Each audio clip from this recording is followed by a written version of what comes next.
اعوذ باللہ من الشیطان الرجیم بسم اللہ الرحمن الرحیم۔ السلام علیکم ناظرین، میں ولی موسوی پروگرام طب اہل بیت علیہ السلام کے ساتھ آپ کی خدمت میں حاضر ہوں۔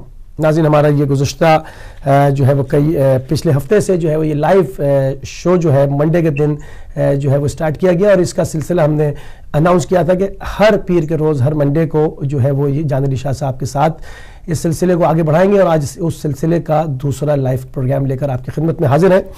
اس وقت ہمارے ساتھ موجود ہیں علامہ سید جان علی شاہ کاظمی صاحب، آپ کو بھی پروگرام میں خوش آمدید کہیں گے اور آپ کی خدمت میں سلام عرض کریں گے۔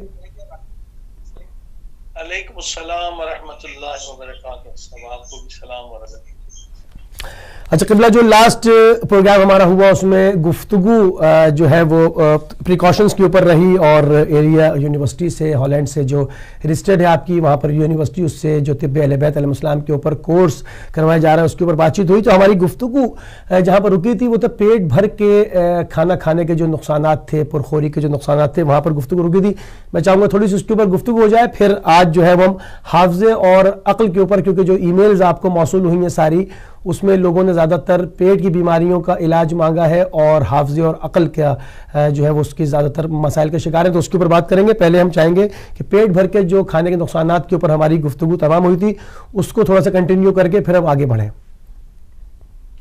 بسم اللہ الرحمن الرحیم۔ ماشاءاللہ کافی مومنات نے ایمیل پہ اچھا رسپانس دیا ہے،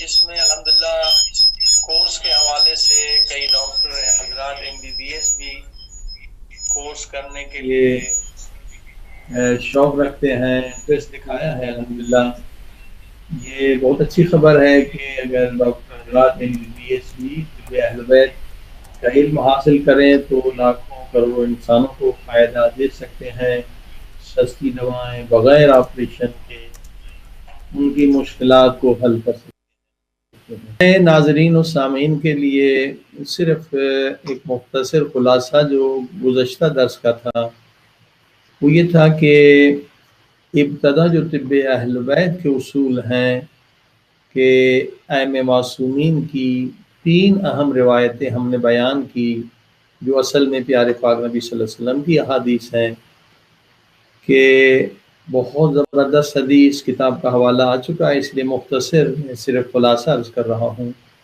کہ اللہ پاک اس انسان کو دشمن رکھتا ہے، دشمن سمجھتا ہے جو پیٹ بھر کے کھائے، زیادہ کھائے۔ یہ حدیث بہت بہت انتہائی اہم ہے کہ جو لوگ پرخوری یا زیادہ کھانے کی وجہ سے اوور ویٹ ہو جاتے ہیں، وزن بڑھ جاتا ہے، کولیسٹرول بڑھ جاتا ہے، اللہ پاک اسے پسند نہیں فرماتا۔ یہ صفت حیوانی یہاں مولا علی کا قول بتا دیا جائے کہ کچھ لوگ جو کھاتے ہیں جینے کے لیے، یعنی انسان اتنا کھائے کہ اچھی صحت رہے، اور کچھ جیتے ہیں کھانے کے لیے۔ لہذا اگر ہم صرف کھانے کے لیے جئیں تو یہ ایک حیوانی زندگی ہے۔ اللہ پاک اسے پسند نہیں کرتا کہ ہم حیوان کی طرح زندگی گزاریں۔ اور اس کے بعد جو دوسری حدیث ہم نے بیان کی تھی، گفتگو ہو چکی ہے، صرف نئے سامعین ناظرین کے لیے، کہ غیر المغضوب علیہم، ہر مسلمان نماز میں سورہ الحمد پڑھتا ہے اور پناہ مانگتا ہے، دعا کرتا ہے، خدا ان میں مجھے شامل نہ کرنا جن پر تیرا غضب ہے۔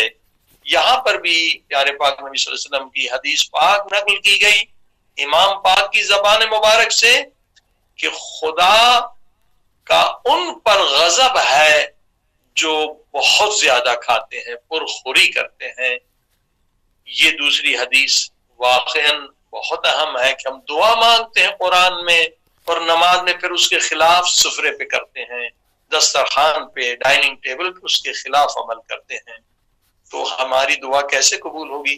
اور تیسری حدیث جو ہے وہ بہت پیاری حدیث ہے، پیار سے امام جعفر صادق علیہ السلام نے فرمایا کہ مومن کو زیب نہیں دیتا کہ وہ پیٹ کی شہوت میں مبتلا ہو جائے۔ اللہ، یہ تینوں بڑی نورانی حدیثیں ہیں۔ جن پر گزشتہ درس میں گفتگو ہو گئی. لیکن اس وقت جو ای میلز ہمارے پاس آئی ہیں ان میں سے اکثر لوگ جو ہیں پیٹ کی بیماریوں میں مبتلا ہیں. یعنی واقعاً جو حدیث نے بتلایا کہ کم کھایا جائے، پیٹ کو 3 حصوں میں تقسیم کیا جائے، حدیث پاک ہے، ایک حصہ کھانے کے لیے، ایک پانی کے لیے، ایک ہوا کے لیے. تو جو ہم نے ای میلز ریسیو کیے ہیں اس میں زیادہ سے زیادہ لوگ پیٹ کے مریض ہیں، اور یہ ام الامراض پیٹ ہے. لہذا آج ہم درس کا آگے سلسلہ بڑھاتے ہیں کہ دیکھیے قرآن کریم میں صرف 2 وقت کے کھانے کا ذکر ہے. پورا قرآن آپ پڑھ لیں، قرآن ہمارے لیے ہدایت ہے، قرآن سائنٹیفک کتاب ہے، اتنی سائنٹیفک کتاب ہے کہ ایسے ایسے مسئلے قرآن کریم نے بتلائے ہیں کہ وہاں آج تک سائنس نہیں پہنچی ہے. بہرحال یہ الگ ٹاپک ہو جائے گا. کتاب موجود ہے جو ایک یورپین نے لکھی ہے، قرآن بائبل سائنس. ایک فرانس کے رہنے والے نے تسلیم کیا ہے کہ قرآن سائنٹیفک کتاب ہے، اس میں سائنس کے بڑے بڑے اصول ہیں. کمپیئر کیا ہے قرآن اور بائبل، کیونکہ بائبل ظاہر ہے کہ اس وقت جو موجود ہے وہ تحریف شدہ ہے. تو قرآن میں بہت سائنٹیفک اصول بتائے ہیں، صحت کے بھی. پورا قرآن آپ پڑھ لیں، قرآن میں 2 وقت کے کھانے کا ذکر ہے. لہذا جتنے لوگوں نے ای میلز بتلائی ہیں، ہمیں بھیجی ہیں، اور پیٹ کی بیماریوں کا یہ زیادہ شکوہ ہے، گیس ہے، ایسیڈیٹی ہے، درد ہے، پتہ نہیں کتنی اور بیماریاں، ان سے گزارش ہے کہ اگر وہ قرآنی اصول پہ عمل کریں، فوراً اس کا رزلٹ دیکھیں گے کہ وہ 2 وقت کا کھانا کھائیں. ناشتہ بہت ضروری ہے اور رات کا کھانا بہت ضروری ہے، مگر بیچ میں جو دوپہر کا کھانا ہے اس کا ذکر قرآن مجید میں کہیں نہیں ہے. یہ دوپہر کے کھانے کی وجہ سے ہی ہم کئی قسم کی بیماریوں میں مبتلا ہو جاتے ہیں. اب ایک دم لائف اسٹائل آپ کا چینج نہیں ہوگا، اس میں ذرا سا ٹائم لگے گا. میں آپ کو ایک زندہ ثبوت، کئی ثبوت ہیں، ایک بتلا دوں. ہمارے دوست ایک مولانا آسٹریلیا سے آئے، 5 سال تک انہوں نے بتلایا کہ میں پیٹ کی شدید بیماریوں میں مبتلا تھا اور بڑے بڑے ڈاکٹرز کے پاس گیا، بڑی بڑی دوائیاں استعمال کی، مگر کوئی فائدہ نہیں. وہ قم میں تشریف لائے، آیت اللہ تبریزیان کے پاس ہم گئے تو آیت اللہ تبریزیان نے انہیں کوئی دوائی تجویز نہیں کی. فرمایا کہ قبلہ مولانا آپ صرف 2 وقت کا کھانا شروع کریں، یہ ساری بیماریاں آپ کی ختم ہو جائیں گی اور کسی دوا کی ضرورت نہیں. بالکل یہی ہوا، اور 1 مہینے کے اندر مولانا نے بتلایا کہ بھائی میں بالکل ٹھیک ہو گیا ہوں. میں پہلے تھوڑی مشکل ہوتی ہے کہ ڈراپ کرنا، 1 وقت کا کھانا چھوڑنا، لیکن وہ 5 سال ٹھیک نہیں ہوئے، مگر الحمدللہ 1 مہینے میں بغیر دوائی کے ٹھیک ہو جائیں. انشاءاللہ آپ شروع کریں، ناشتہ ضرور کریں، اور اس کے بعد رات کا کھانا، مگر رات کا کھانا بھی بہت لیٹ نہ کھائیں. رات کا کھانا جو بیسٹ ٹائم ہے کہ جیسے نماز عشاء پڑھتے ہیں اس وقت آپ کھا لیں. پیٹ بھاری سے سونا بھی کئی بیماریوں کا نتیجہ ہے. تو 2 وقت کے کھانے کے فوائد بھی ہیں، اور قرآن کریم نے جنتی انسان یا بہشتی انسان کی صفات میں یہ چیز بتلائی ہے کہ بہشت میں بھی آپ کو 2 وقت کا کھانا ملے گا، یا بہشتی افراد کی صفات میں یہ چیز بتلائی ہے کہ 2 وقت کے کھانے کے فوائد ہیں. تو انشاءاللہ اگر ہمارے ناظرین سامعین یہ بچوں کو بھی عادت کریں. اب مسئلہ پریکٹیکل کیسے ڈراپ کریں. شروع میں ظاہر ہے کہ آپ کو بھوک لگے گی، مگر کیا اللہ پاک نے ہمیں رمضان میں ٹریننگ نہیں دی ہے؟ چلیے غیر مسلمانوں کے لیے شاید مشکل ہو، مگر مسلمانوں کے لیے یہ مشکل نہیں ہے کہ 3 وقت کے کھانے کو 2 وقت میں تبدیل کریں. یقیناً اس سے آپ کی ساری بیماریاں بھی ختم ہو سکتی ہیں اور آپ کی عمر میں بھی اضافہ ہوگا، کیونکہ اصل میں یہ پیٹ خود ایک مشین ہے نا، جس کو جتنا کم استعمال آپ کریں گے ظاہر ہے کہ اس کی لائف اتنی زیادہ بڑھے گی. جیسے آپ گاڑی زیادہ چلائیں گے تو گاڑی آخر خراب ہو جائے گی، یہ پیٹ کی گاڑی بھی اسی طرح سے ہے. لہذا ایک اور چیز اس میں، کیونکہ طب معصومین کا فائدہ یہ ہے کہ دین بھی سیکھیں گے آپ، دنیا بھی سیکھیں گے. بہت تاکید ہے احادیث پاک میں کہ ہفتے میں 2 دن روزے رکھیں.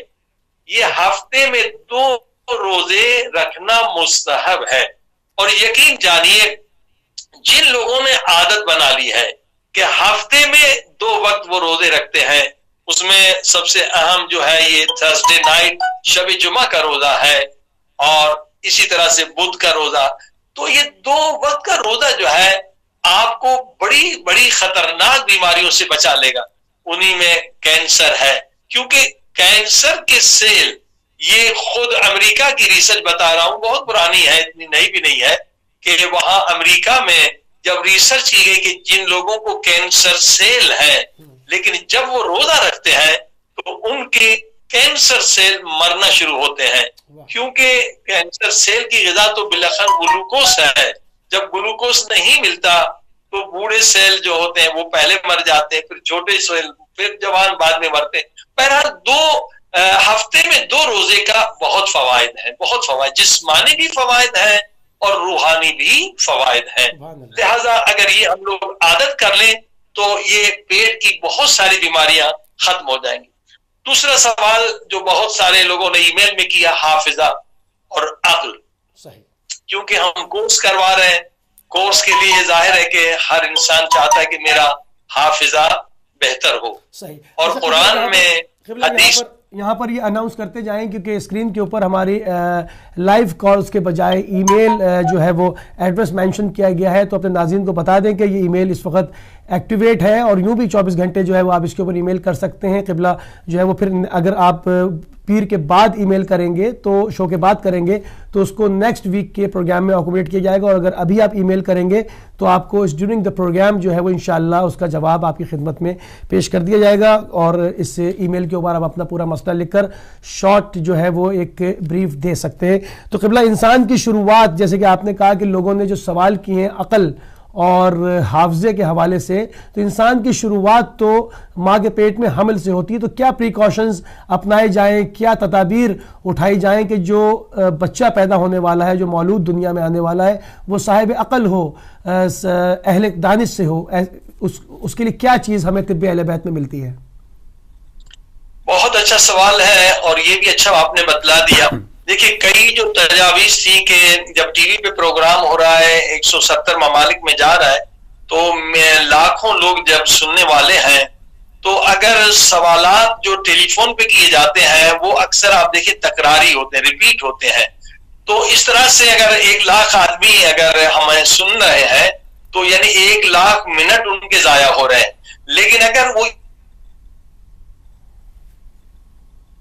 1 لاکھ لوگوں کے 1 لاکھ گھنٹے ضائع نہیں ہوں گے. ظاہر ہے کہ ایک آدمی اگر سن رہا ہے 1 منٹ، اگر 1 لاکھ، تو اگر 1 منٹ بھی ہم نے ناظرین کا ضائع کیا تو ہم شاید اللہ کی بات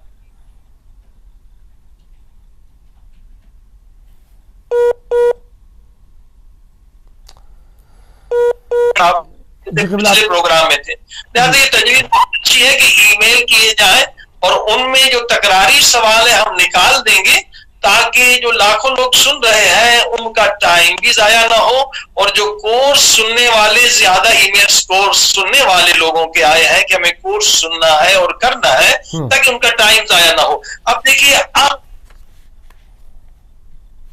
قیمتی آرگن جو انسان کے بدن میں ہے عقل ہے، اور اس کے بعد یقیناً حافظہ. اگر انسان کا حافظہ نہ ہو تو انسان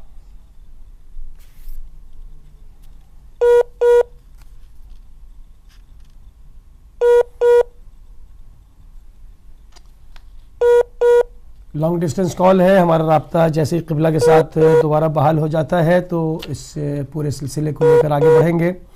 ہمارے جو ہے وہ کال لائیو کال میں تھوڑی سی ڈسٹربنس آ رہی ہے کیونکہ لانگ ڈسٹنس کال ہے. قبلہ نے بھی بتایا کہ پرخوری کا جو معاملہ ہے، جو ساری جو چیزیں ہیں وہ انسان کی الامراض معدہ ہے، اور اگر آپ نے معدے کی حفاظت نہیں کی تو یقیناً بے-تحاشا بیماریوں میں آپ جو ہے وہ الجھ سکتے ہیں، ان کا شکار ہو سکتے ہیں. جیسے کہ اس وقت ہے جو ہمیں ای میلز موصول ہوئی ہیں اس میں زیادہ تر لوگوں نے پیٹ کی بیماریوں کا ذکر کیا ہے اور جو عقل اور اس کے حوالے سے بات کی ہے کہ جی عقل اور حافظے کی مضبوطی کے لیے تو انشاءاللہ جیسے بھی ہمارا رابطہ قبلہ کے ساتھ بحال ہوتا ہے تو اس کے اوپر پوری کوشش کریں گے کہ وہ سارے جوابات آپ کی خدمت میں پیش کیے جائیں.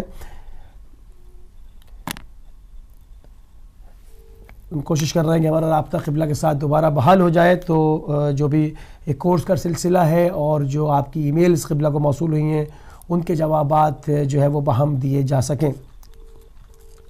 ہم مستقل ٹرائی کر رہے ہیں کہ ہمارا رابطہ قبلہ کے ساتھ جو ہے وہ بحال ہو جائے کیونکہ یہ سارا سلسلہ ہم نے آپ کے لیے شروع کیا ہے جو ہمارے ناظرین ہیں تاکہ وہ گھر بیٹھے بہت ساری چیزیں علوم اہل بیت کی جو کہ ایک عرصے سے جو کہ اہل بیت علیہ السلام کے ساتھ ظلم روا رکھا گیا ان کی تعلیمات سے روگردانی کی گئی ان کی طرف جو ہے وہ ان تعلیمات کی طرف توجہ خاطر خوان نہیں دی گئی ہے اور اس کی طرف جو ہے وہ اس خزانے کو آپ کے سامنے پیش کیا جائے ان تمام چیزوں کو جو کہ آپ لاکھوں کروڑوں روپے جو ہے وہ اپنی صحت کے لیے گنوا بیٹھتے ہیں. طب اہل بیت علیہ السلام کے اندر بہت ہی جو ہے وہ کم پیسوں کے اندر اور علاج بالغذا ہے زیادہ تر علاج بالغذا ہے اس میں علاج بالقرآن بھی ہے مگر وہ صرف ان لوگوں کے لیے جن کے تمام ساتوں اعضاء پاک ہوں اور جو ہے وہ ان کے لیے جو متقی پرہیزگار ہیں وہ قرآن سے جو ہے وہ فیض لے سکتے ہیں مگر ایک جنرل تمام عوام کے لیے جو ہے وہ علاج بالغذا جو ہے وہ تجویز کی جاتی ہے. اور ہم اس میں بار بار کہتے چلے آئے ہیں کہ جو بھی نسخہ ہمارے پلیٹ فارم سے آپ کی خدمت میں پیش کیا جائے گا اس پہ آپ اپنے جی پی کے ساتھ ضرور رابطے میں رہیں گے ان کے ساتھ کنسلٹ کریں گے اور اس کے بعد جو ہے وہ اس کو آپ اپلائی کریں گے. تو یہ تمام جو ہے وہ سارے معاملات ہیں اور ہمارا جو ہے وہ رابطہ جو ہے وہ منقطع ہو گیا ہے علامہ جان علی شاہ کاظمی صاحب سے جو کہ مشہد مقدس ایران سے آپ کی خدمت میں گفتگو فرما رہے تھے. تو جیسے ہی ہمارا رابطہ جو ہے وہ ان سے بحال ہو جاتا ہے ہم جو ہے اس پروگرام کو کنٹینیو کریں گے اور ہو سکتا ہے کہ ابھی ہم ایک مختصر سی بریک پر چلے جائیں تاکہ ہم کوشش کر رہے ہیں کہ جو ٹائم ہے اس کو کنزیوم کیا جائے اور زیادہ سے زیادہ آپ کو جو ہے وہ اس کے فوائد حاصل ہوں. آپ کی جو ای میلز آئی ہیں جو آپ نے کانٹیکٹ کیا ہے اس پہ جو ہے وہ آپ کے جوابات آپ کی خدمت میں صادر کیے جائیں. تو ہمیں ایک ایمرجنسی کے طور پر ایک مختصر سی بریک پر جانا ہے. ہم بریک سے واپس آتے ہیں تو انشاءاللہ دوبارہ جو ہے وہ ان تمام چیزوں کو لے کر آپ کی خدمت میں حاضر ہوں گے.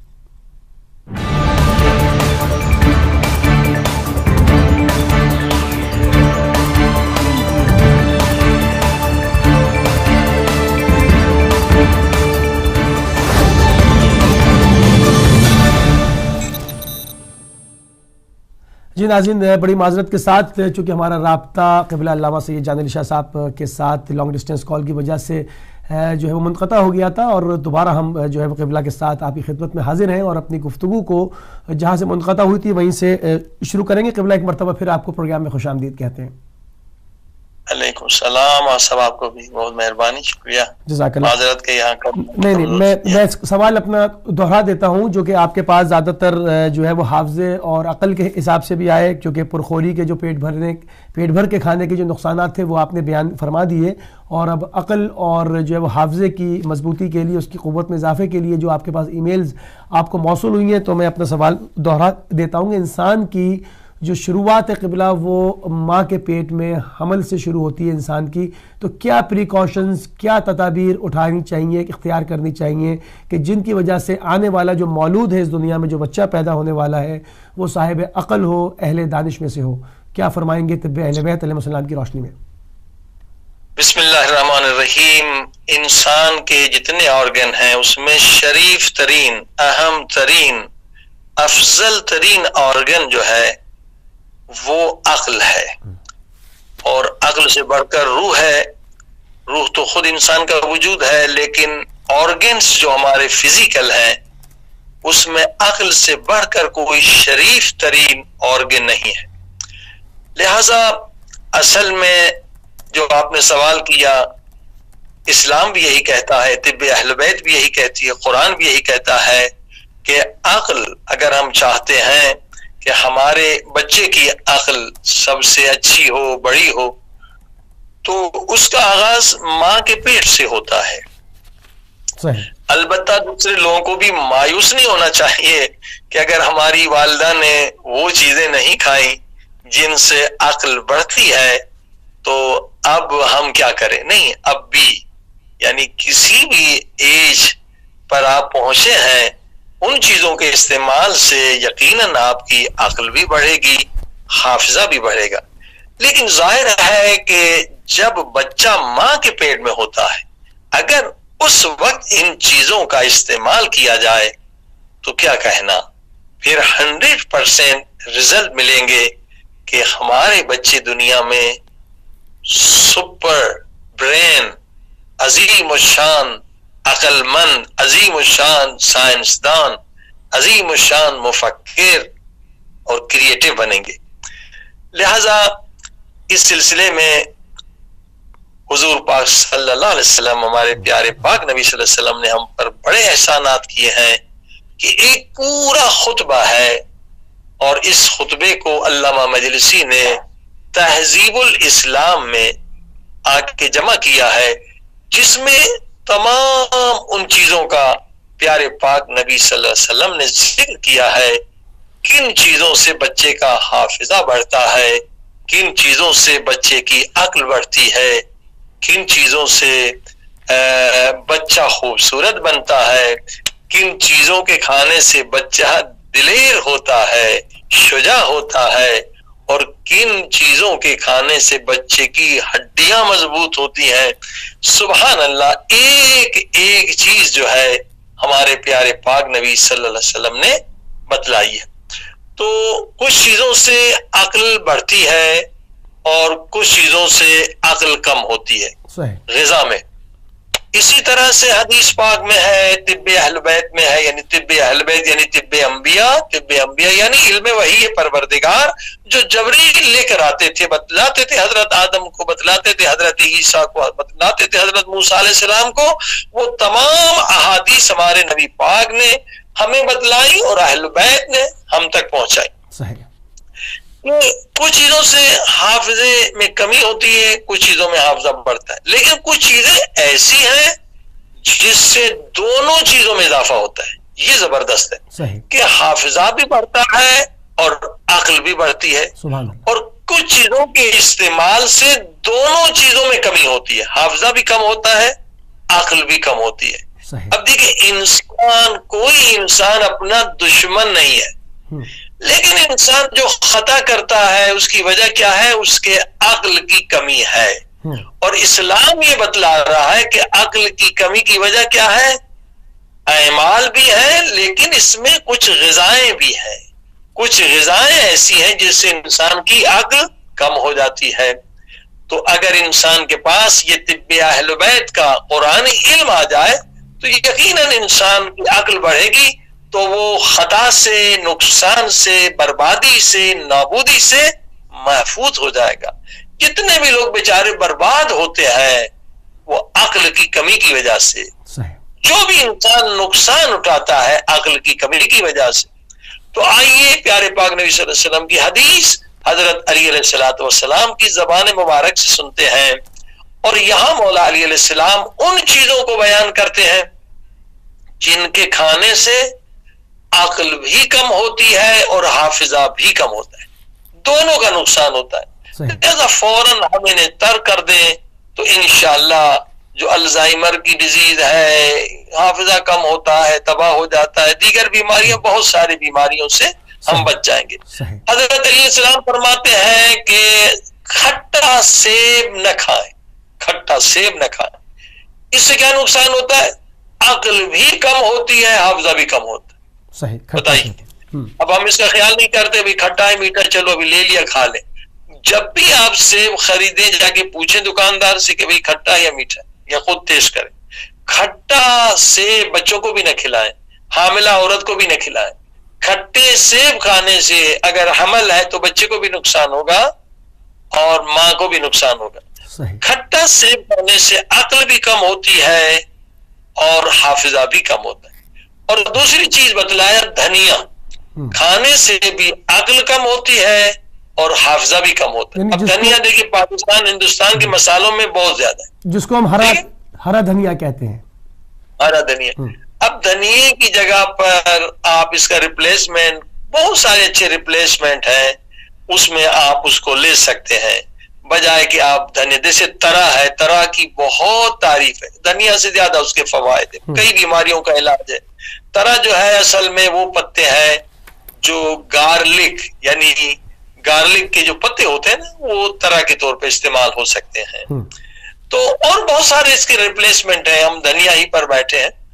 تو دھنیا کھانے سے منع کیا گیا کہ عقل بھی کم ہوتی ہے، حافظہ بھی. ہمارے یہاں دھنیا ضرور ڈالی جاتی ہے، اور بلکہ بعض لوگ سمجھتے ہیں کہ سبز دھنیا، کیونکہ مفاتیح الجنان میں بھی ہے کہ دھنیا مت کھائیں، وہ سمجھتے ہیں صرف سبز دھنیا مت کھائیں، خشک کھانے میں کوئی حرج نہیں ہے. نہیں، خشک دھنیا کا بھی نقصان ہے، بلکہ طب اہل بیت میں ہے کہ دھنیا چاہے خشک ہو یا سبز ہو، صرف حافظہ عقل کم نہیں ہوتی بلکہ حمل میں مشکل ہوتی ہے. یعنی جو سیزرین ہوتے ہیں، آپریشن کی نوبت ہوتی ہے، اس کا ایک سبب دھنیا کھانا ہے. یعنی حمل والی عورت تو بالکل دھنیا کو ہاتھ نہ لگائے، کیونکہ بچے کی عقل بھی کم ہوگی، حافظہ بھی کم ہوگا، پھر خدا نخواستہ نوبت آپریشن پر نہ آ جائے، حمل مشکل سے ہوتا ہے. تیسری چیز جو حضرت علیہ السلام نے بتلائی وہ ہے پنیر. فرمایا پنیر کھانے سے عقل بھی کم ہوتی ہے اور حافظہ بھی کم ہوتا ہے. پنیر بہرحال ہمارے ملکوں میں کم کھایا جاتا ہے، ایران عراق میں بہت کھایا جاتا ہے، یورپ میں بھی آپ کے بہت کھایا جاتا ہے. پنیر کھانے سے عقل بھی کم ہوتی ہے اور حافظہ بھی کم ہوتا ہے. یہاں پر حدیث پاک میں کہ اگر پنیر آپ کھائیں، پنیر اکیلا نہ کھائیں، جب بھی پنیر آپ کھائیں اخروٹ کے ساتھ کھائیں تو اس کا نقصان ختم ہو جاتا ہے. اب جو اخروٹ ہے آپ دیکھیں اس کی شکل جو ہے وہ برین جیسی ہے. صحیح. پنیر جب بھی آپ کھائیں اخروٹ کے ساتھ کھائیں، بغیر اخروٹ کے پنیر سے عقل بھی کم ہوتی ہے اور اس سے حافظہ بھی. بلکہ میں ریڈیو پہ ایک پروگرام لندن میں سن رہا تھا، کئی سالوں کی بات ہے، کہ خاتون نے بتلایا کہ میں جب بھی پنیر کھاتی ہوں میرے سر میں درد ہوتا ہے. ٹھیک ہے، وہ ڈاکٹر سے پوچھے، شاید بی بی سی کسی ایسے ریڈیو پر پروگرام تھا لندن میں. تو اب دیکھیں یہ اس کے نقصانات ہیں. پنیر یقیناً کسی چیز کو بلاک کرتا ہے، نقصان دیتا ہے. اس وقت نے کہا جب میں نے پنیر کھایا میرے سر میں درد ہوا. تو حدیث پاک بھی نے منع کیا ہے کہ پنیر اکیلا نہ کھائیں. البتہ پنیر اگر اخروٹ کے ساتھ کھائیں تو کمر کے درد کی دوا ہے، مگر اس کو اکیلے نہ کھائیں.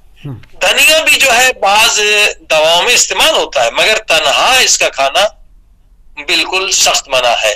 دوائی کے طور پر اس کا استعمال بعض بیماریوں میں بتایا گیا ہے طب اہل بیت میں. اور اس کے بعد جو ہے چوہوں کا کھانا، کیونکہ ابھی تو الحمدللہ بہرحال انگلینڈ میں آپ کے چوہے بہت زیادہ ہیں، کئی جگہوں میں چوہے ہوتے ختم ہی نہیں ہوتے.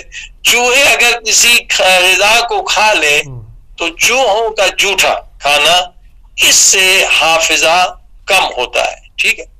اور اس کے بعد فرمایا کہ قبرستان میں جانا تو مستحب ہے کہ آپ کم سے کم ایک ہفتے میں ایک مرتبہ قبرستان ضرور جائیں.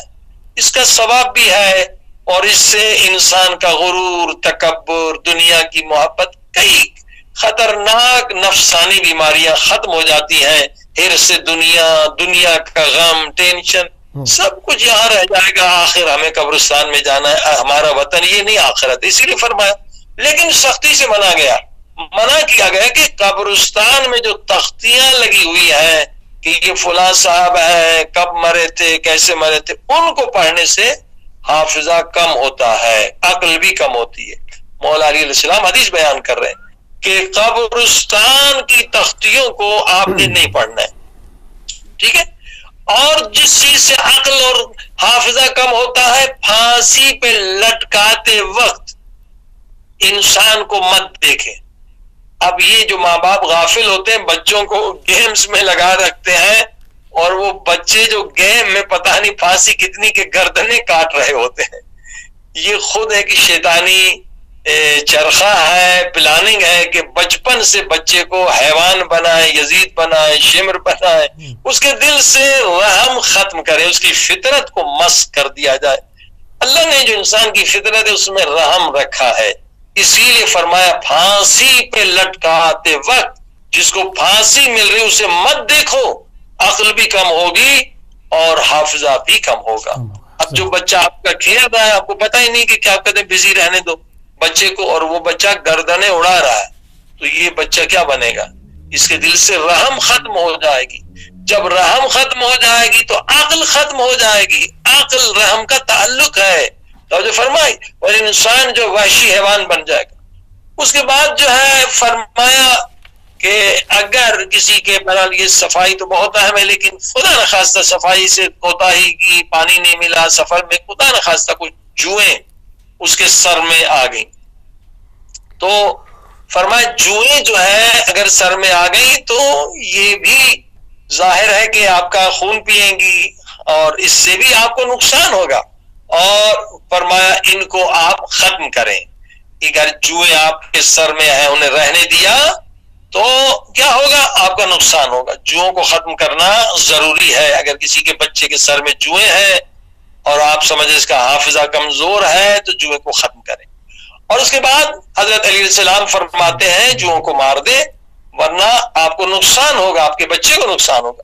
فرمایا پانی میں کھڑے ہو کر، پانی کے اندر کھڑے ہو کر پیشاب کرنے سے عقل بھی کم ہوتی ہے اور حافظہ بھی کم ہوتا ہے.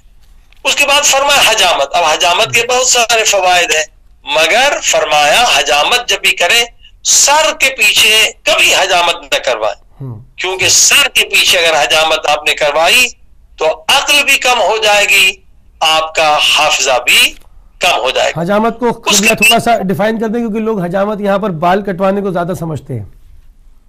ہاں بہت اچھی بات کی ہے. جی ہاں، ہمارے اردو میں حجامت بال کٹوانے کو کہتے ہیں. طب اہل بیت میں حجامت یہ کپ لگا کر 1 گھنٹہ بٹھا کر اور کئی جگہ پر کپ لگا کے اس کو گندا خون، ایک کالے قسم کا مواد نکالتے ہیں. اس کے بہت سارے فوائد ہیں. حدیث میں نبی پاک صلی اللہ علیہ وسلم نے حجامت کروائی، اہل بیت نے حجامت کروائی، اصحاب حجامت کرواتے تھے. اس کے بہت سارے فوائد ہیں. انشاءاللہ حجامت پہ جب ہم ٹاپک پر آئیں گے تفصیل سے بتائیں گے.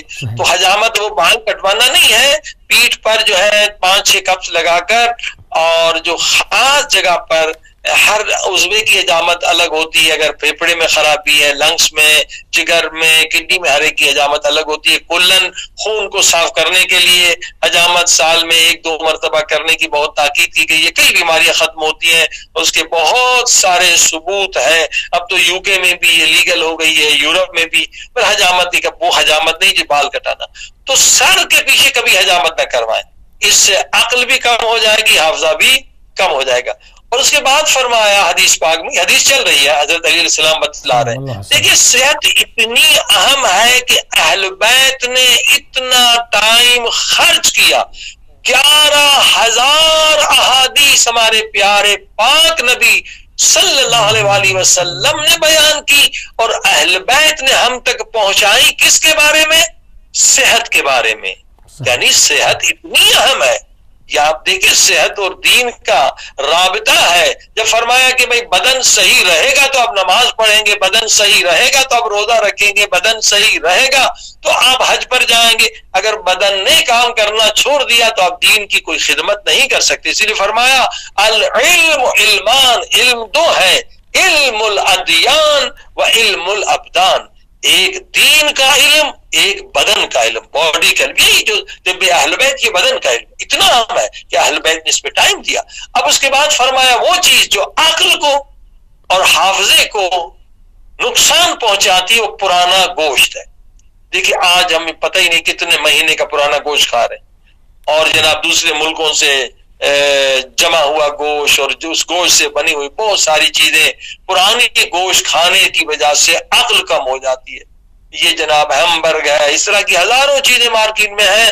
پرانا گوشت کا اصول یہ ہے، آپ دیکھیے کہ یہاں پر روس میں ایک علاقہ ہے کہ وہاں کے لوگوں کی عمریں زیادہ ہیں، 100 سال سے زیادہ جیتے ہیں. بلکہ ان کے ہاں تو رسم ہے کہ 100 سال تک اتنے صحت مند ہوتے ہیں کہ بلکہ یورپین اسے دیکھنے جاتے ہیں. اب یہ ٹاپک سے ہم ہٹ جائیں گے.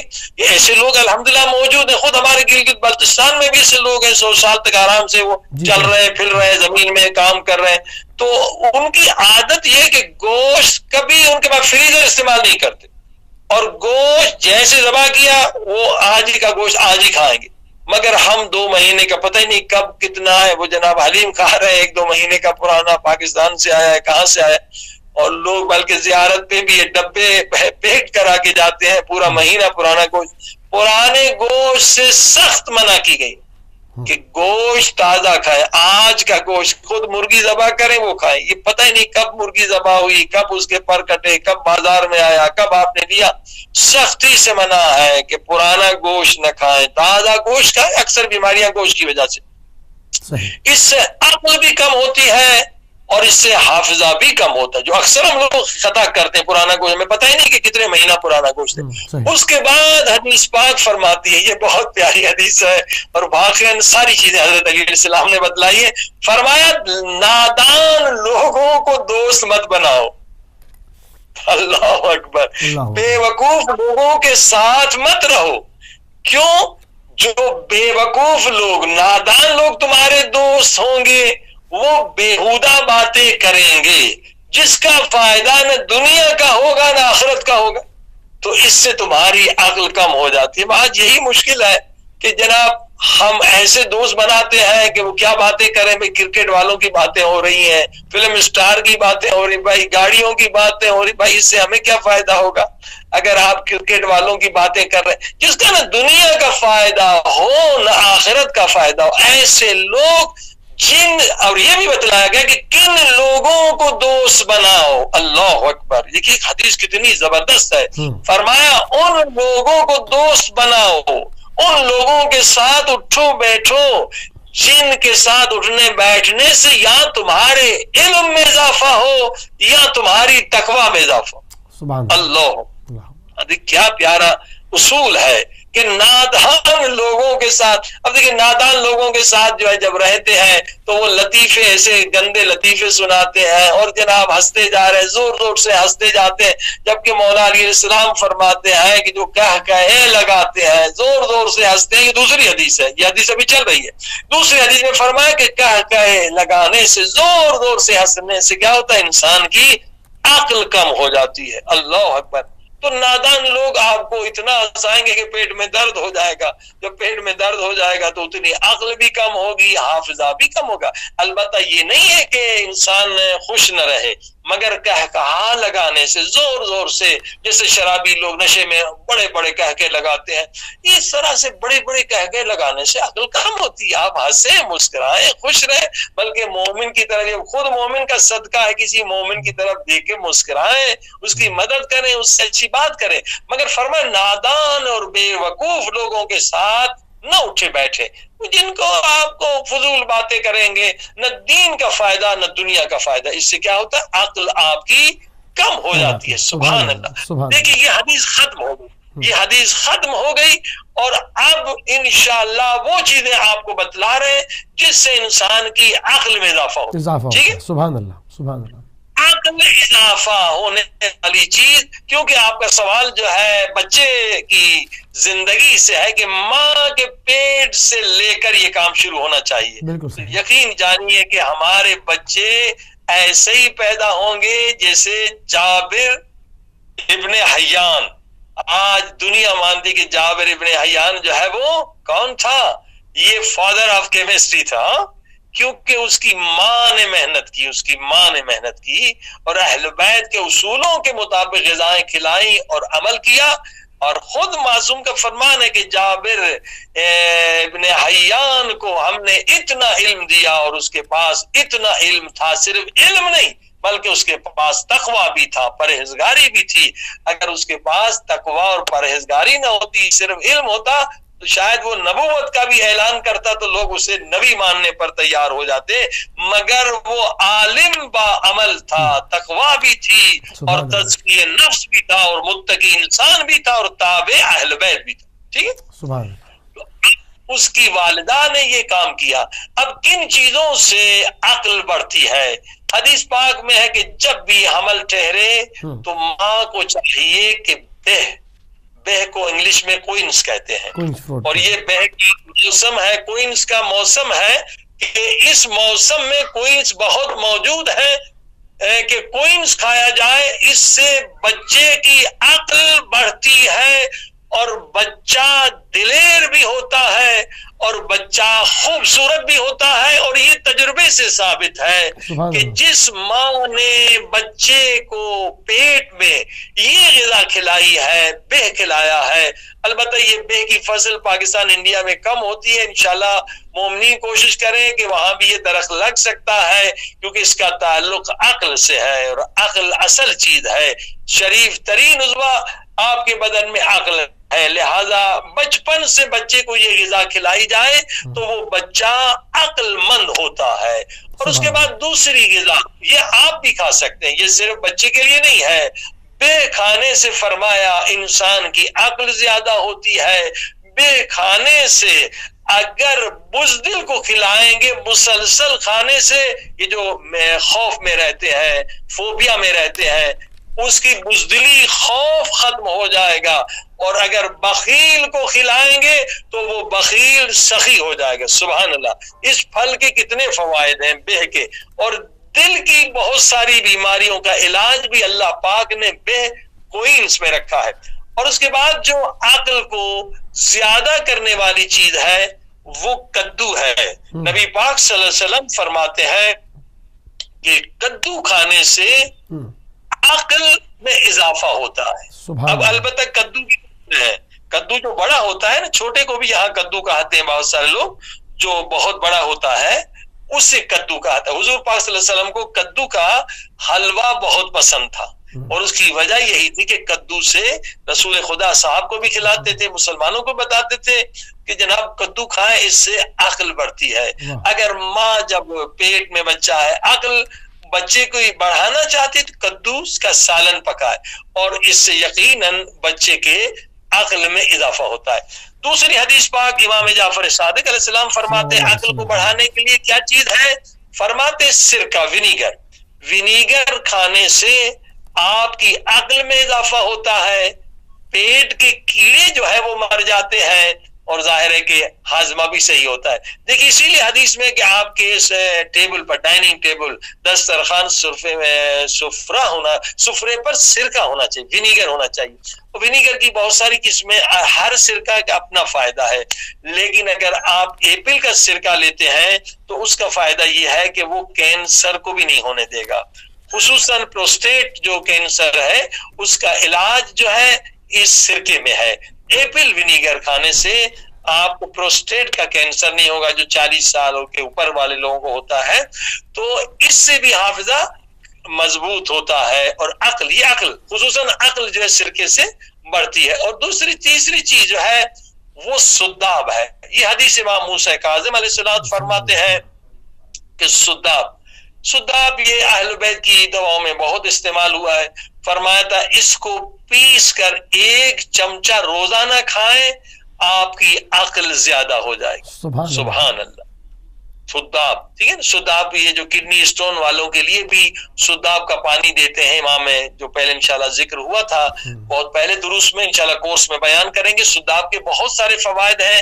کڈنی اسٹون کو بھی یہ ختم کرتا ہے اگر جامع امام رضا علیہ السلام کے ساتھ دیا جائے. لیکن جو سب سے بڑا فائدہ ہے عقل کو بڑھاتا ہے. زبردست چیز ہے. دیکھیے ایٹم اگر ہمارے گھر میں ہو تو انشاءاللہ ہم عقل جب بڑھے گی کوئی خطا نہیں کریں گے، غلطی نہیں کریں گے، گناہ نہ کریں گے. گناہ بھی انسان اس لیے کرتا ہے کہ اس کی عقل کم ہو جاتی ہے. ورنہ مولا علی فرماتے ہیں کہ عقل مند گناہ نہیں کر سکتا ہے کہ 2-4 منٹ کی لذت کے لیے وہ خود کو جہنم میں نہیں پھینک سکتا. حضرت عیسیٰ علیہ السلام نے اسی لیے فرمایا کہ عقل مند کون ہے؟ سبحان اللہ. یہ خود آج بھی آیت جو ہے انجیل میں موجود ہے. حضرت عیسیٰ علیہ السلام فرماتے ہیں وہ آنکھ، یہ عقل کی بات ہو رہی ہے، وہ آنکھ جو مجھے جہنمی بنا ہے، حضرت عیسیٰ فرماتے ہیں اس آنکھ کو میں نکال کے پھینک دوں گا. اللہ اکبر. یہ آنکھ کی جو لوگ کر رہے ہیں اس کے لیے بہترین حدیث ہے، آج بھی انجیل میں موجود ہے کہ یہ آنکھ اگر مجھے جہنم بنائے، جہنمی بنائے، میں اس آنکھ کو نکال کے پھینک دوں گا. یعنی انسان عاقل کبھی آنکھ سے گناہ کر کے جہنمی نہیں بنتا. سبحان اللہ. دیکھیے یہ انسان گناہ بھی اسی لیے کرتا ہے کہ عقل کی کمی ہوتی ہے. اگر یہ غذائیں ہم کھائیں جو اہل بیت کی غذائیں ہیں، قرآنی غذائیں ہیں، حدیث کی غذائیں ہیں، تو انسان گناہ بھی نہیں کرے گا. عقل جو بڑھ جائے تو انسان گناہ نہیں کر سکتا ہے. عقل کامل ہو جائے تو بالکل انسان مقام عصمت پر پہنچ جاتا ہے. اگر انسان عام انسان کی بھی عقل کامل ہو جائے, انشاءاللہ اس کا ذکر ہوگا عقل کامل کیسے ہوگی, آج انشاءاللہ کچھ بیان کریں گے. عقل کامل اگر ہو جائے تو انسان معصوم نہیں ہوتا, مگر اس کے اعمال اور افعال معصومین جیسے ہوتے ہیں. یعنی عصمت کے ایک درجے پر پہنچ جاتا ہے جو درجہ فرشتوں سے بلند ہے مگر انبیاء اور اہل بیت سے کم تر ہے. تو یہ کیسے بڑھتا ہے؟ عقل کے بڑھنے سے. سبحان اللہ, سبحان اللہ. اس کے بعد سداب کے بعد فرمایا تھا کندر بجائے لوگ جو چیگم کھاتے ہیں, چیگم کے تو فائدے نہیں الٹے نقصان ہے, فرمایا کندر چبا کر کھانے سے عقل زیادہ ہوتی ہے. اس کو چبانا ہے, یہ گوند ٹائپ کی چیز ہے. جی بالکل بالکل یہ گوند ہے. کندر آپ جب کربلا انشاءاللہ سارے سامعین ناظرین کو انشاءاللہ زیارت نصیب ہو مولا حسین کی, جب آپ مولا حسین کے روضے سے باہر نکلیں گے تو آپ دیکھیں گے یہ لوگ کندر اور یہ پنیر اور جناب اس طرح سے حلوہ, جو عرب لوگوں کا ناشتہ کندر ہے, کندر کھاتے ہیں.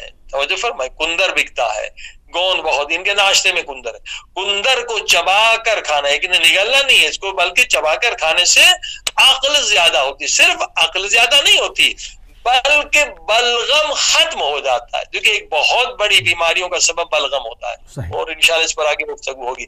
اور اگر امام فرماتے اگر حاملہ عورتیں کھائیں تو صرف اس بچے کی عقل نہیں بڑھتی ہے بلکہ وہ بچہ گرے گا نہیں. جو بہت سارے بچے ضائع ہو جاتے ہیں نا, مس کیریج جسے کہتے ہیں, وہ مس کیریج, کبھی بچہ نہیں گرے گا.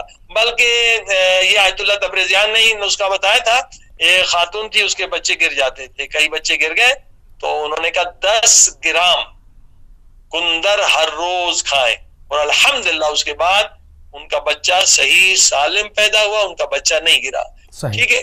اس کے بعد عقل کو بڑھانے والی چیزیں کیا ہے؟ کرفس, سیلری. اب یہ سیلری ہمارے ملک میں نہیں ہے, پاکستان انڈیا میں نہیں, اس کی بھی فصل لگانی پڑے گی مومنین کو کہ کرفس جو ہے سیلری آپ کے یہاں تو یورپ میں بہت زیادہ ہے. ٹھیک ہے موسوی صاحب جناب, کرفس جو ہے سیلری, یہ جو بڑے بڑے ڈنڈے ملتے ہیں, یہ کرفس کے پتے بھی اور یہ ڈنڈے بھی, جوس اس کا بڑا پیارا ہوتا ہے اگر جوس میں استعمال کریں.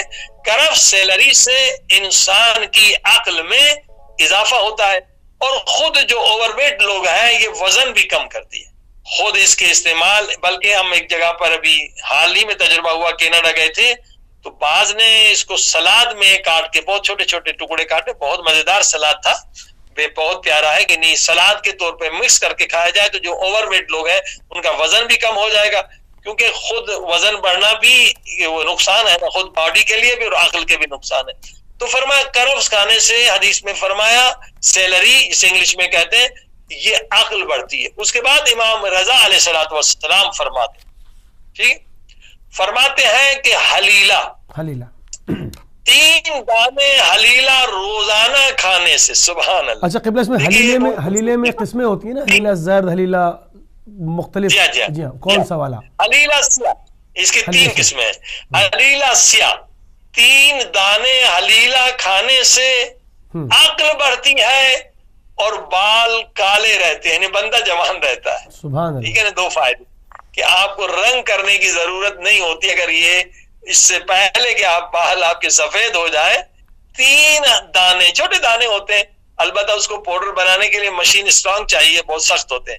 3 دانے حلیلہ کھانے سے عقل بڑھتی ہے اور بال کالے رہتے ہیں, بندہ جوان رہتا ہے. جب بال کالے رہیں گے تو ظاہر ہے کہ بندہ جلدی بوڑھا نہیں ہوگا.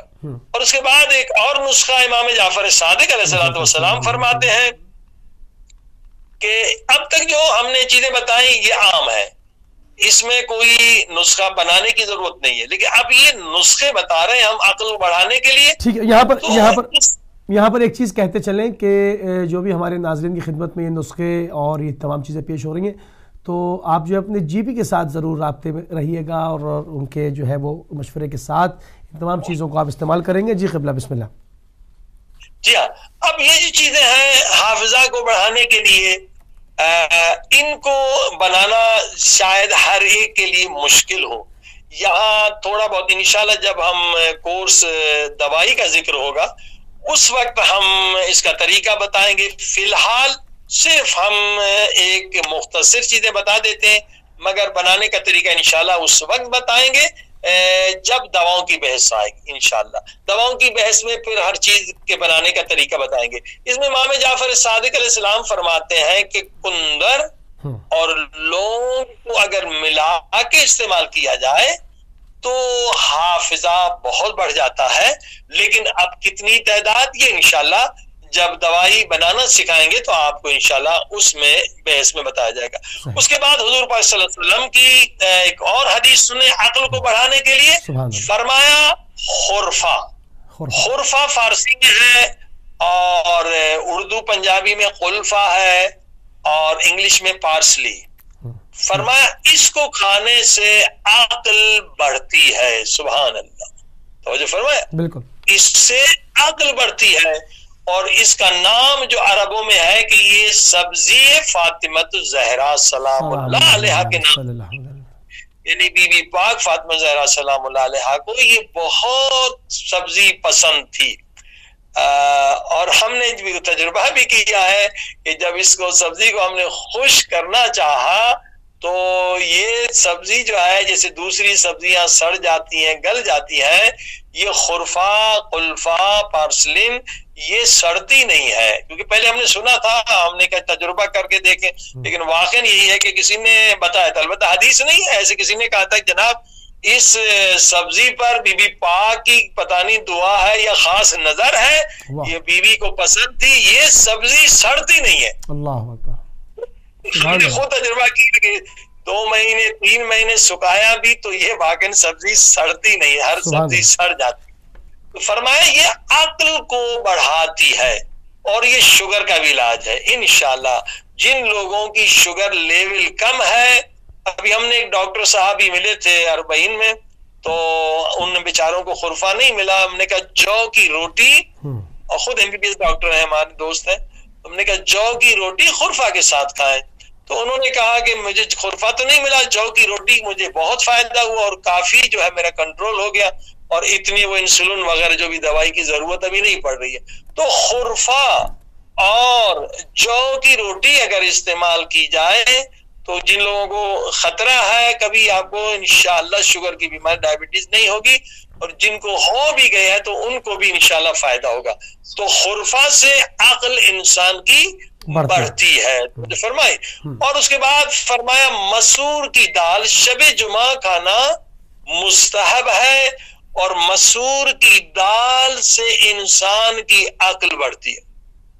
ابھی ہم لوگ جو ہے نا بہت زیادہ گوشت خور ہو جاتے ہیں، اور زیادہ گوشت کھانے کے بھی بہرحال نقصانات ہیں، مگر 40 دن میں 1 مرتبہ گوشت کھانا ضروری ہے. اگر 40 دن میں 1 مرتبہ گوشت نہ کھائے تو حدیث پاک میں اس سے عقل انسان کی کم ہو جاتی ہے. ٹھیک ہے، 40 دن میں 1 مرتبہ گوشت کھانا ضروری ہے. فرمایا مسور کی دال جو ہے اس سے عقل انسان کی بڑھتی ہے، اور اس کے علاوہ عقل بڑھنے کے علاوہ مسور کی دال سے دل انسان کا نرم ہوتا ہے. یعنی دیکھیے جن انسان کو دعا میں رونا نہیں آتا، مصائب میں رونا نہیں آتا، جن کا دل بڑا سخت ہے، زیادہ گوشت کھانے سے دل سخت ہو جاتا ہے. اسی لیے منع کیا گیا، روایات میں علماء نے منع کیا ہے کہ ایک ہی دن میں 2 مرتبہ گوشت نہ کھائیں. ظاہر ہے کہ بیماریاں بھی ہوں گی، کولیسٹرول بھی ہوگا، ٹرائیگلیسرائڈ بڑھ، ان چیزوں سے ظاہر ہے کہ یہ نقصانات ہوتے ہیں، اور دل انسان کا پتھر کی طرح سخت ہو جاتا ہے. اب ہم دیکھیں یورپ میں بچوں کو اتنا گوشت کھلاتے، اتنا گوشت کھلاتے، وہ کئی بیچارے اوور ویٹ بھی ہو جاتے، بیماری مبتلا. مسور کی دال کھلائیں، مسور کی دال.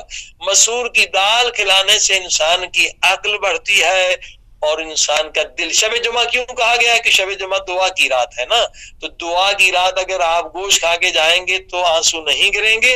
آپ مسور کی دال کھا کے جائیں تو انشاءاللہ آنسو گریں گے، اور یہ آنسو قبر کا سرمایہ ہے، آخرت کا سرمایہ، آپ کے گناہ مٹیں گے. اور اس کے بعد فرمایا کہ عطر لگانے سے عقل بڑھتی ہے. دیکھیے عطر لگانے سے صرف عطر نہیں بڑھتی، امام جعفر صادق علیہ السلام فرماتے ہیں عطر لگاؤ. اللہ کیوں لگائے؟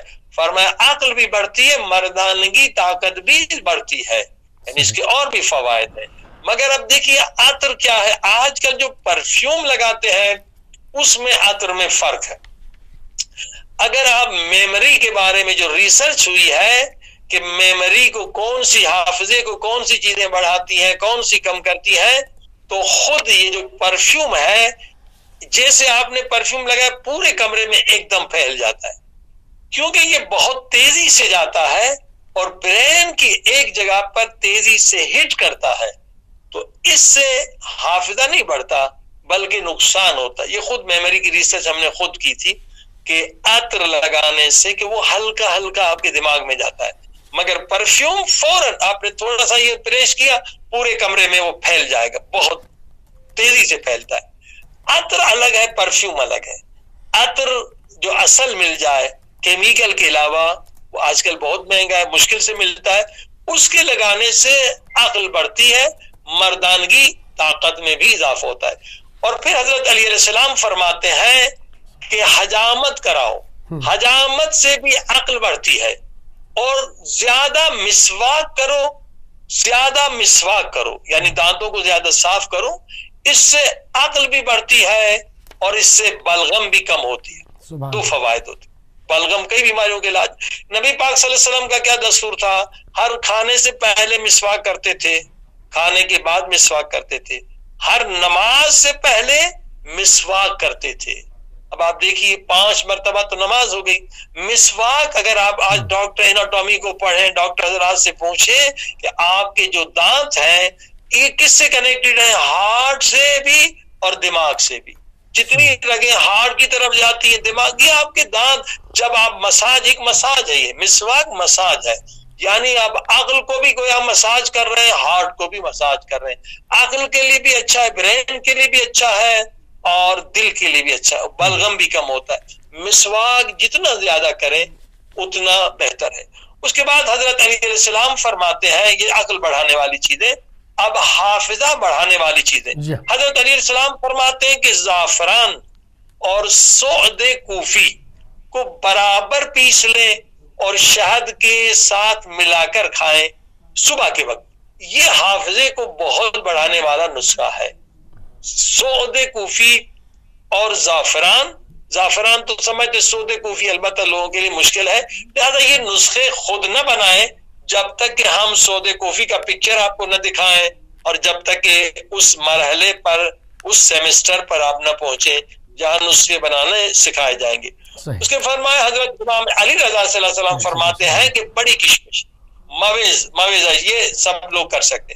فرمایا تو بڑی کشمش جو ہے ان کے 7 دانے لے لیں، 7 دانے بڑی کشمش اور ادرک. یہ بہت آسان نسخہ. ادرک بھی کے 3 ٹکڑے لے لیں اور 7 دانے بڑی کشمش کے، ان کو ملائیں شہد میں اور صبح روزانہ 1 چمچ کھا لیں. اس سے آپ کا حافظہ بہت زیادہ بڑھ جائے گا. توجہ فرمائیں آپ. اچھا، یہ 7 دانے ایک خوراک میں ہوں گے یا ایک چمچے کے حساب سے، ٹیبل اسپون کے حساب سے لیں؟ 7 دانے ایک خوراک میں. 3 ٹکڑے ہو جائیں گے ادرک کے، 7 دانے ہو جائیں گے بڑی کشمش کے اور شہد. یہ حافظے کو بڑھانے والی چیز. ٹھیک ہے، صحیح. اچھا، اس کے بعد فرمایا مرکب 2. اب یہ انشاءاللہ مرکب جو 10 اہل بیت نے مرکب بتلائے ہیں اس کی تفصیل میں ہم بتائیں گے. یہ مرکب 2 جو ہے یہ حافظے کو بڑھانے والی چیز ہے. ٹھیک ہے، مرکب 2 انشاءاللہ بتا دیے، لیکن آگے اس کی بحث آئے گی کہ مرکب 2 کے کیا فوائد ہیں. دوسرا فرمایا ادرک کا مربع بھی بنا سکتے ہیں. ادرک کا مربع یعنی ادرک کو پیسے اور شہد میں ڈالیں. یہ ہر جگہ دستیاب ہے، البتہ کوشش کریں آرگینک ہو ادرک. آج کل یہ آرگینک کم چیزیں مل رہی ہے تو فائدہ کم ہوگا. تو انشاءاللہ اس سے بھی حافظہ آپ کا بڑھے گا. صرف ادرک کو شہد میں ادرک کا مربع بنا لیں. دوسری دوا اہل بیت نے بتلائی ہے جو دوائی کے بحث میں انشاءاللہ بتائیں گے، دوائے ابن مسعود سے روایت ہے، نبی پاک صلی اللہ علیہ وسلم کی حدیث بتلائی. ابن مسعود کا ایک پوری دوا ہے اور اس کے ذریعے سے اس نے حفظ قرآن کرنا چاہا، نبی پاک صلی اللہ علیہ وسلم نے اس سے پوری دوائی کا نسخہ بتلایا، ابن مسعود کے نام سے اس لیے مشہور ہو گئی، اور وہ الحمدللہ اس کے کھانے کے بعد حافظ قرآن بن گیا ہوگا، کیونکہ نبی پاک نے دوائی دی اور اس سے اس کا حافظہ بڑھ گیا، اور الحمدللہ آج بھی اس دوا کا نام ابن مسعود ہے، جو حافظے بڑھانے کی دوا ہے، وہ ڈائریکٹ نبی پاک صلی اللہ علیہ وسلم نے بتلائی۔ اب آئیے دوسری چیز، فرمایا کہ تجارت کرنے سے عقل بڑھتی ہے۔ صحیح، تجارت سے ابھی کھانے کی بات ختم ہو گئی، اب ہے ایکشن، عمل آپ کے۔ ہاں، کھانے پینے کی چیزیں اور بھی ہیں انشاءاللہ، لیکن آج کیونکہ لوگ ایک چیزیں سن کے تھک گئے ہوں گے، اب آئیے وہ اعمال جس سے عقل اور حافظہ بڑھتا ہے۔ صحیح، ایکشنز کے اوپر تجارت کرو، تجارت سے عقل بڑھتی ہے۔ آج لوگ ہم نوکری کے پیچھے ہیں، نوکری میں کچھ بھی نہیں رکھا ہے، فرمایا 90% رزق جو ہے وہ کس میں ہے؟ تجارت میں، باقی 10% نوکری والوں کو ملتا ہے۔ لہذا فرمایا عقل مند وہ ہے جو تجارت کرے۔ دیکھیے آن لائن بھی آپ تجارت کر سکتے ہیں، آج اتنے امکانات ہیں کہ کوئی ایٹم آپ جو ہے، آپ کے انگلینڈ میں جو رہنے والے ہمارے ایک دوست نے کہا کہ مولانا ہم نے آپ کی مجلس سنی، پہلے میں ٹیکسی چلاتا تھا، اس میں بچتا کچھ بھی نہیں تھا، محنت زیادہ، جان کا خطرہ زیادہ، آپ کی مجلس سنی کہ تجارت کریں، تجارت کریں، نبی پاک نے تاکید کی، اہل بیت نے، قرآن میں بھی، کہ تجارت خود عبادت ہے، تجارت خود عبادت ہے۔ کیوں عبادت ہے؟ عقل بڑھتی ہے، اس میں آپ کی عقل کو ورزش ہوتی ہے، ظاہر ہے کہ آپ نقصان سے بچنا چاہیں گے، عقل کو استعمال کریں گے کہ ورس پاسبلٹیز کیا ہے، احتمال ضرر، احتمال نقصان کیا ہے، تو آپ سوچیں گے، جب سوچیں گے تو عقل بڑھے گی۔ خود دوسری حدیث ہے کہ سوچنے سے عقل میں اضافہ ہوتا ہے، سوچنے سے حکمت میں اضافہ ہوتا ہے۔ جب سوچیں گے نہیں تو آپ کیا سوچیں؟ آپ نوکر ہیں، کیا سوچنا ہے؟ آپ نے وہی کام ہے، روز کا وہی کام ہے، روٹین کا، آپ نے یہ کام کرنا ہے، یہ لکھنا ہے، یہ بھیجنا ہے، تو عقل تو نہیں بڑھے گی۔ لیکن جب آپ تجارت کریں گے تو آپ سوچیں گے، سوچنے سے عقل بڑھے گی، حکمت بڑھے گی اور رزق بھی بڑھے گا۔ تو وہ بتا رہے تھے کہ مولانا اس وقت میں 80,000 پاؤنڈ کما رہا ہوں، پہلے کچھ بھی نہیں کما، یہ میری بچت ہو رہی ہے 80,000، میں نے تجارت کی ہے، وہاں سے شرٹیں منگاتا ہوں اور یہاں پر میں نے سائٹ بھی بنائی ہے، چین سے مال منگاتا ہوں۔ بہت آسان ہے، آن لائن آج کل آپ تجارت کر سکتے ہیں۔ آپ کو پتا ہے جو قومیں آج دنیا پہ حکومت کرتی ہیں، وہ 8 جماعت میں جب بچہ پہنچتا ہے، جن کی آج دنیا پر حکومت ہے، نام لینے کی ضرورت نہیں، آپ کو پتا ہے کون دنیا پہ حکومت کر رہے ہیں، جو سب سے زیادہ نوبل پرائز لے رہے ہیں، ہاں، وہ اس لیے لے رہے ہیں کہ ان کے ہاں جب ماں حمل میں ہوتی ہے، ہمیں عمل کرنا چاہیے، ہم عمل نہیں کرتے، وہ ماں کے لیے لازم کرتے ہیں کہ بچہ پیٹ میں ہے تو یہ چیزیں کھائیں بھی، یہ جو ہماری حدیث کی چیزیں، اور اس کے بعد میتھس پڑھاتے ہیں ماں کو، فلسفہ پڑھاتے ہیں۔ دیکھیے یہ باقاعدہ ان کے مذہب میں، ان کے زندگی میں ہے، تاکہ بچہ عاقل بنے، دنیا پہ حاکم بنے، نوکر نہ بنے، تاجر بنے۔ 8ویں جماعت میں بچے کو $50,000 دیتے ہیں، بڑی رقم ہے، $50,000 دیتے ہیں کہ آپ نے 1 سال میں اس کو 1.5 لاکھ بنانا ہے، ورنہ آپ بے وقوف ہے، آپ کو میٹرک کا سرٹیفکیٹ نہیں ملے گا۔ اور آج دنیا پہ یہی لوگ حکومت کر رہے ہیں، بالکل ایسی ہے، صحیح جی۔ تو تجارت کرتے 8ویں جماعت میں بچہ میٹرک پاس نہیں ہوا ہے، کہتے ہیں میٹرک کا سرٹیفکیٹ تب ملے گا، 2 سال پریکٹیکل ہے، آپ کو 50,000 دیتے ہیں، آپ نے 1 سال میں اس کو 1.5 لاکھ بنانا ہے، طریقہ بھی سکھاتے ہیں۔ اب بتائیے جو بچہ 8ویں جماعت میں 50 کو 1.5 لاکھ بنائے گا، اسے نوکری کی ضرورت ہے؟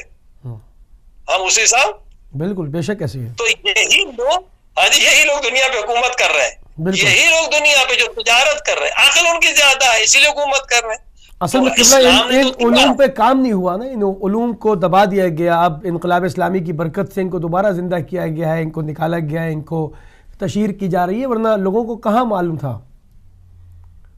بے شک بے شک بے شک بے شک۔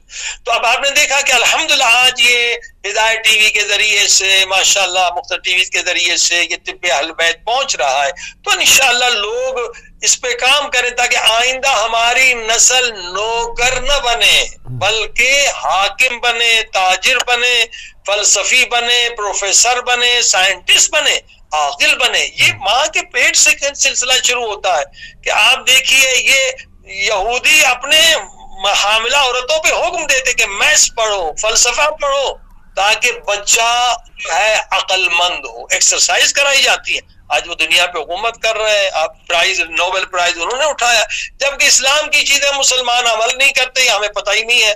تو آپ نے دیکھا کہ فرمایا تجارت کرو، تجارت سے عقل بڑھتی ہے. الحمدللہ انشاءاللہ قوم اگر تجارت کرے گی تو غربت بھی ختم ہوگی اور ان کی عقل بھی بڑھے گی. اس کے بعد حدیث پاک، نبی پاک صلی اللہ علیہ وسلم اعمال بتا رہے ہیں، تو اعمال جس سے انسان کا حافظہ بڑھتا ہے. نبی پاک صلی اللہ علیہ وآلہ وسلم فرماتے کہ ہر مومن مسلمان کو چاہیے روزانہ 50 آیتوں کی تلاوت کرے. 50 آیتیں تلاوت کرنے سے آپ کا حافظہ بھی بڑھے گا. کبھی المزائمر جیسی ڈیزیز میں جس سے حافظہ تباہ ہوتا ہے، ان دماغی امراض میں مبتلا نہیں ہو. 50 آیتیں سورہ یاسین میں بھی ہیں، سورہ یاسین پڑھ لیں. بعض لوگ جو مبتلا ہو چکے ہیں جو سوال کرتے ہیں کہ بھئی یہ کمزوری ہے یا پچھلا حافظہ بھول جاتے ہیں، کچھ میموری لاسٹ کر گئے، اس کے لیے کیا ایکشنز کے اندر وہ کر سکتے ہیں؟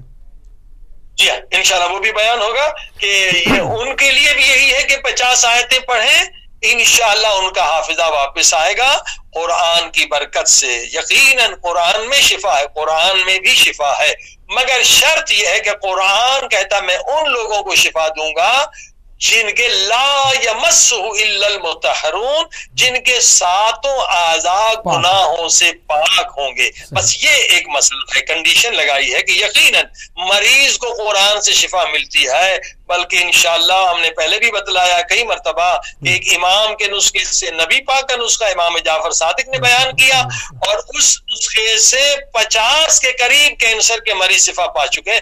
کلن قرآن کا نسخہ ہے کہ 70 مرتبہ الحمد پڑھو، 70 مرتبہ 4 کل پڑھو، 70 مرتبہ آیت الکرسی پڑھو، اول 100 مرتبہ صلوات، آخر میں 100 مرتبہ صلوات. ایک ڈاکٹر کو ہم نے پاکستان میں نسخہ دیا تھا، قرآن میں شفا ہے. 50 کے قریب کینسر کے مریض شفا پا چکے، مگر شرط یہ کہ لا یمسہ الا المطہرون. جب قرآن سے شفا چاہتے ہیں تو آنکھ سے گناہ نہ ہو، زبان سے جھوٹ نہ ہو، غیبت نہ ہو، ہاتھ سے گناہ نہ ہو، ساتوں اعضاء اگر پاک ہوں تو بے شک جب کینسر جیسی بیماری قرآن سے ختم ہو سکتی ہے تو الزائمر ڈیزیز تو کچھ بھی نہیں ہے، یقیناً اس سے شفا ملے گی. تو روزانہ 50 آیتیں قرآن مجید کی کھانے سے انسان کا حافظہ بڑھ جاتا ہے. اب اس کے بعد بہت سارے نسخے اہل بیت نے بتلائے ہیں، جس میں بہت ساری دوائیں ہیں جو ہر ایک انسان بنا نہیں سکتا.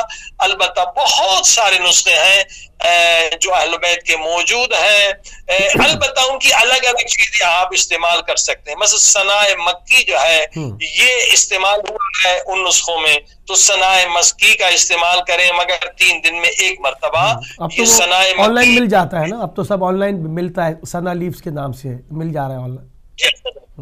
دوسرا سفید مرچی جو ہے، ہمارے کالی مرچی کا استعمال زیادہ ہے، سفید مرچی کا استعمال کم ہے. سفید مرچی بلڈ پریشر کا بھی علاج ہے، 5-6 کھا لیں بلڈ پریشر نیچے گر جاتا ہے. اور سفید مرچی جو ہے اس سے بھی انسان کا اگر وہ شہد میں ملا کے کھا لے انسان جو ہے اس کا حافظہ بڑھتا ہے. اور دوسرا دمبے کی گردن کا گوشت، ٹھیک ہے، دمبے کی گردن کا گوشت، گردن کے گوشت کی بہت ہی فضیلت ہے اور اس میں حافظہ بڑھتا ہے. دمبے کی گردن کے گوشت کھانے سے حافظہ بڑھ جاتا ہے انسان کا. اور ایک دوا جو ہے آیت اللہ تبریزیان نے بنائی ہے، دوائے عقل، یہ بھی زبردست انہوں نے کام کیا ہے. دوائے عقل کیا ہے کہ جو اہل بیت کے جو اتنے سارے نسخے آپ نے سنے، الگ الگ چیز، کندر سے عقل بڑھتا ہے، اب کندر کون تلاش کرے، سداب سے عقل بڑھتا ہے، آغا نے ساری چیزوں کو ملا کے ایک دوائی بنائی ہے، اس کا نام ہے دوائے عقل. صحیح. تو اس کھانے سے بجائے اس کے ایک ایک چیز آپ ڈھونڈتے پھرے، وہ جتنی دوائیں اہل بیت نے بتلائی ہے ان ساری دواؤں کو جمع کر کے ایک دوائی بنا لی، اس کا نام رکھ دیا دوائے عقل. تو اس سے عقل انسان کی بڑھ جاتی ہے. اسی طرح سے جو ہے اسفند، دیکھیے اسفند جو ہے یہ ہمارے ہاں بہت کم استعمال ہوتا ہے. اسفند آپ اگر یہاں مشہد مقدس آئیں گے تو دھواں کے طور پہ جلاتے بھی ہیں لوگ. حرم میں اکثر اگر جس کو ہم لوگ لوبان کہتے ہیں، البتہ اس کی بہت ساری قسمیں ہیں. جو اس فن روایات میں وہی ہے جو ایران میں آپ لے سکتے ہیں، ہر دکان سے خالص لیں. اس کے کھانے سے جو ہے اس میں بھی فوائد ہے، اس کے کھانے سے انسان کے دماغ کو فائدہ ملتا ہے اور یہ چیزیں جو ہے بڑھ جاتی ہیں. بلکہ ایک چیز اس فن میں جو روایت میں ہم نے پڑھی تھی کہ اس سے جو ہے خود انسان جو بزدل ہے اور یہ ٹیمپٹیشن میں اور فوبیا میں مبتلا ہے، اس کا یہ ڈر بھی ختم ہو جائے اس فن کے چند دانے کھانے سے، روزانہ اگر کھاتا رہے، اور اس میں بھی فائدہ ہے. اور اسی طرح سے مرکب 2 کا ذکر کیا، یہ بھی عقل بڑھانے والی چیز ہے. تو اس کے بعد کچھ دعائیں ہیں. ایک دعا جو ہمارے ایک دوست نے واقع کمال، اس کا ہم ایک سافٹ ویئر ایپس ہے حافظے کو ٹیسٹ کرنے کا، خصوصاً فوٹو میموری. یہ بھی ہم بتا دیں کہ ہم نے آن لائن جو ہے ابھی اسکول شروع کیا ہے، لوگ اپنے بچوں کو داخل کر سکتے ہیں اسی ایڈریس پر جو ای میل دیا گیا ہے. آن لائن انشاءاللہ وہ حفظ قرآن بھی کر سکتے ہیں، اور 5 دنیا کی بڑی زبانیں ٹارگیٹ ہے کہ 2 سال میں ہم 5 دنیا کی بڑی زبان انہیں سکھائیں گے. اور ان کا فوٹو میموری تب ہوگی جب ان کی غذا لائف اسٹائل جو ابھی آپ کو لسٹ ملی، یہ ساری غذائیں کھلانی پڑیں گی. اس میں تلن جلن مسالے الٹے سیدھے آپ نے بند کرنے ہوں گے، اور یہ ربش کھانے جو باہر پکوڑے سمبوسے چورن پتہ نہیں کیا کیا بچے کھاتے ہیں جو نقصانات، ان بچوں کو ہم لیں گے جو غذا پر بھی عمل کرے. ورنہ ظاہر ہے کہ فوٹو میموری نہیں ہو سکتا. فوٹو میموری یعنی وہ قرآن کے اس پیج کو رٹیں گے نہیں، بلکہ اس کا فوٹو نکالیں گے.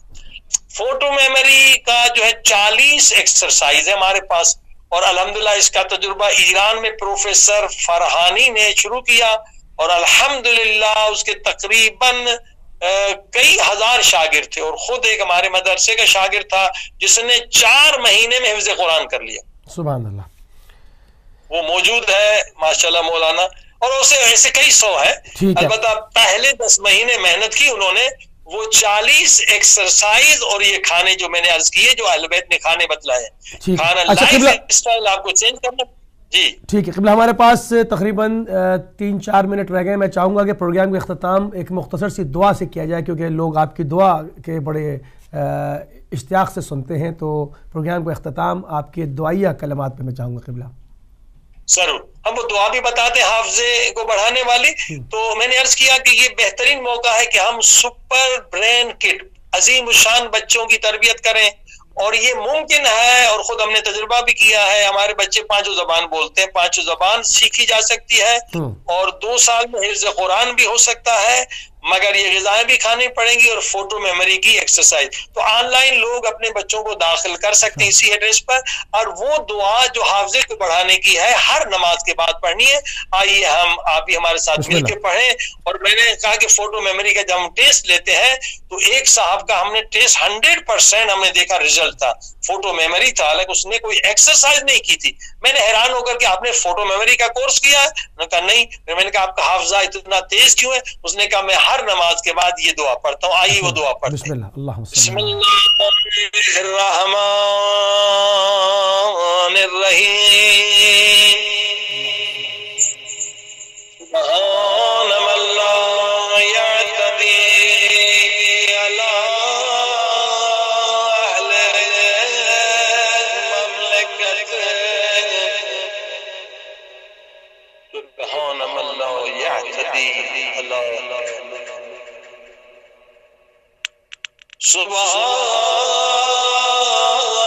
سبحان من لا یعتدی علی اہل مملکت، سبحان من لا یأخذ اہل الارض بالوان الاحزاب، سبحان الرؤوف الرحیم،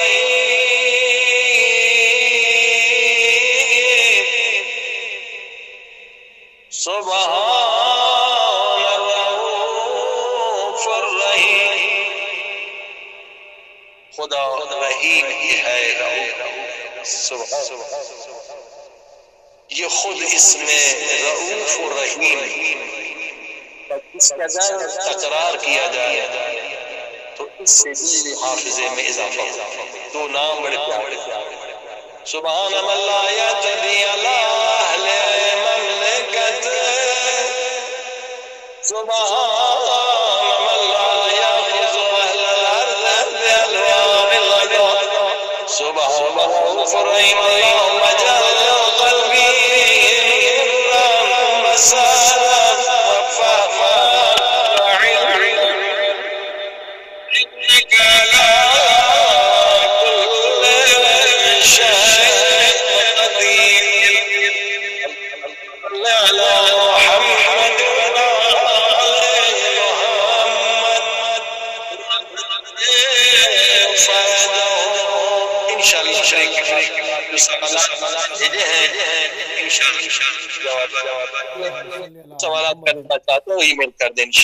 محمد. جزاک اللہ قبلہ، بہت مشکور ہیں، بہت ممنون ہیں کہ آپ نے اپنا قیمتی ٹائم ہدایت ٹی وی کو دیا اور اس علوم اہل بیت علیہ السلام کو اس کی تشہیر کرنے میں، اس کو نشر کرنے میں ہمارا ساتھ دیا. جزاک اللہ قبلہ.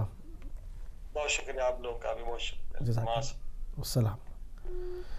جی ناظرین، آپ سماعت فرما رہے تھے پروگرام طب اہل بیت علامہ سید جان علی شاہ کاظمی صاحب کے ساتھ. آپ نے ہمیں مشہد مقدس سے جوائن کیا ایران سے، اور ان علوم کی طرف جو کہ ان کو ای میلز بہت ساری موصول ہوئی تھیں جو ہم نے لاسٹ پروگرام کیا تھا، اس میں school51214@gmail.com کے اوپر جو ہے وہ جن لوگوں نے ای میلز کی ان کے آج جوابات دیے گئے، اور ای میلز آج ڈیورنگ دا پروگرام اس کو ہم نے اپنی اسکرین کے اوپر آویزہ کیا تاکہ آپ لوگ جو شوز اس وقت شو دیکھ رہے تھے، جو ای میلز آج آپ نے کیے اس کا انشاءاللہ اگلے جو پروگرام ہوگا نیکسٹ منڈے کو ہمارا، اس میں اس کے جوابات دیے جائیں گے. تو جو بھی ای میلز آپ کو ملیں، جو بھی آپ کو نسخے آن لائن دیے جائیں یا ٹی وی کے ذریعے دیے جائیں، تمام تر ہم بار بار آپ کی خدمت میں عرض کر رہے ہیں کہ وہ اپنے جی پی کے مشورے کے ساتھ آپ ان کو استعمال کریں گے. ہمارے پروگرام کا وقت ختم ہو گیا. انشاءاللہ یہ سلسلہ ہر پیر کے روز ایوری منڈے جو ہے وہ طب اہل بیت علیہ السلام سے آپ کی صحت کا خیال رکھا جائے گا. کل ایک اور موضوع کے ساتھ آپ کی خدمت میں حاضر ہوں گے. اجازت دیجیے. السلام علیکم ورحمۃ اللہ وبرکاتہ.